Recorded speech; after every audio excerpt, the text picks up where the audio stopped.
Needless to say, narcissists are purely driven by sensations. How they feel decides what they do next.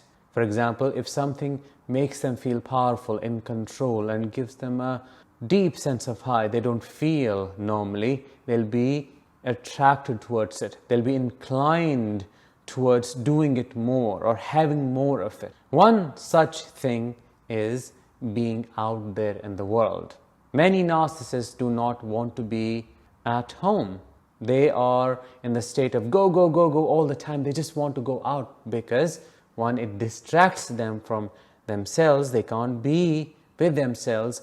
Two, out there lies a massive source of supply, embracing them and giving them the fuel they need to survive and live. Hi, I am Danish, a narcissistic abuse recovery professional. In today's episode, we'll understand why some narcissists do not stay at their home, why they gotta go, go, go, and go. If that sounds interesting enough and you're eager to learn more with me, please make sure to subscribe before we begin, because as I always say and request, your subscription to this channel helps spread awareness about narcissistic abuse. Before we begin, I have a very important announcement for you. Would you like to become a narcissist's biggest and worst nightmare? Would you like to equip yourself with all the tools that you require and need to keep them at bay and to heal deeply? Would you like to know what it takes to transform your life and thrive after narcissistic abuse? If yes, then today is your day, because I am running an offer on a bundle of courses that I am inviting you to get today on a discounted price.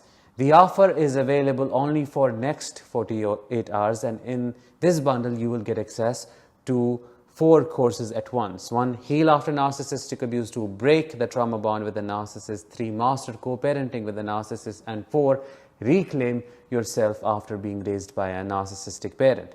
Click the I button above to get access to this bundle now before the offer expires. You can alternatively check the description for the link as well. Ever seen a child jumping in joy because someone promised them, their parent promised them that they'll be going to Disneyland on a certain day, and they feel so excited about it, so joyful? Why? Because children are driven by sensations. How they feel decides what the world looks like for them, what the color of the world is. There is no logic to these sensations. They are just driven by innocence. You can give them a piece of chocolate, maybe some candy, and there you go. You have a happy, totally satisfied kid. A narcissist is quite similar to what I am describing, but the difference is they do not have any part of the innocence that this kid has. They have the opposite, and that is malevolence. They are driven by the desire to have more, to feel more, to get more. Basically, their core emotion behind the behaviors is greed. They are in need of all that everything has to offer, but nothing fills them. Think about that for a moment. A child eventually outgrows their sensations. Their ego comes under their control, and they know just because they want something, they can't have it right in that moment. Or just because something makes them feel happy does not necessarily mean they can have it all the time. For example, chocolate. It's unhealthy.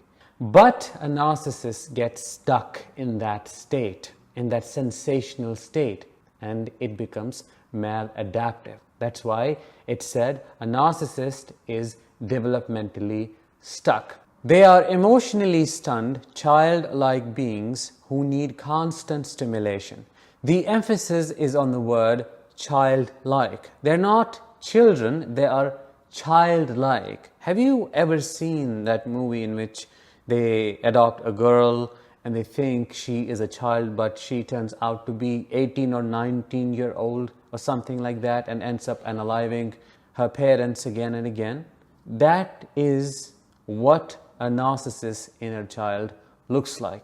It looks like their behaviors are childish, they're driven by their need for instant gratification and impulsivity, but in reality, it is nothing but a maladaptation. Now it has turned quite malicious and it has become evil. What does that have to do with them not being able to be at their home? Well, it explains why they get bored easily. They can't be at their home because if they're left at home, they will have to be with themselves, and that is the last thing the narcissist wants to do. They don't want to face their reality. They want to go out there, look for a potential supply or a group of supply, a collective supply, or do something fancy, a party, anything, especially if it is an overt narcissist, that will get them a tons of attention, admiration, adulation. Anything that takes away the focus from themselves and distracts them and gives them all those sensations, feel-good sensations, that excitement of cheating on you, that high of lying to you, the sadistic satisfaction they get from thinking others are weaker than them, and it's easy to exploit these people because they let it happen to themselves. This is what we call the psychopathic thinking.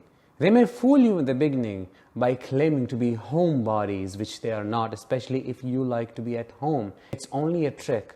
Good old term for this is mirroring. They copy your behaviors only to fool you into creating a rapport with them, into thinking, oh wow, they're a reflection of me, which is why I say it quite often that you fall in love with a reflection when you meet a narcissist, because they pretend to want the same thing that you want. They pretend to make you comfortable, only to trap you, only to make you think you have found the person of your dreams. They like to be out because out there is novelty, newness, new ways of acquiring supply, new ways of targeting people, new ways of fooling groups, new ways of taking advantage of other people's innocence, new ways of making it seem like they're the biggest victim of other people's doing, new ways of telling lies, learning new scripts, and so on. They can't be still, and that makes many survivors think, does this person have ADHD? Of course not. ADHD is a completely different thing, and how do you know they don't have it? Well, you have to think of things in this context. You have to understand that someone with ADHD does not lack empathy. They are quite reflective. In fact, they're overly reflective. If you have ADHD, maybe you can help us understand how you are different from a narcissist. They overthink, they self-analyze, they self-criticize. They are all scattered. They are in 100 different places at a given time. A narcissist is not like that. Their need for stimulation comes from a need to stay distracted, while as someone with ADHD cannot help but feels distracted. They don't want to be that way. A narcissist can literally have everything a person needs to feel satisfied, yet they'll still go out there in search of something new. Why? Because I always say they have a hole in the bottom of their vessel. Everything keeps draining out. So that need to be around more people, to do new things, and to indulge in high risk behaviors comes from that newness, to purge what they don't want to feel, but they can't help it. It's in there. They keep running away from it until a day comes, it engulfs them, and that is when they hit collapse. It's also important for me to mention that a narcissist is very different from an extrovert. An extrovert is a person who likes to be around a lot of people, who likes to party, who likes to be a part of big groups, who likes to have a lot of attention around them. But that does not necessarily make them a narcissist. It's how their nervous system works. It's how they recharge their battery. But an extrovert is not necessarily a manipulator. They do not indulge in activities a narcissist does, and their desire to be out there is purely a part of who they are. It's not driven by a desire to stay distracted. Someone can be an extrovert without being a narcissist, but there is a possibility that a narcissist can be extroverted, because there are some introverted narcissists about whom we are going to talk about now. There are some narcissists who stay at home all the time. You're the one who goes out and works. You're the one who does all the groceries.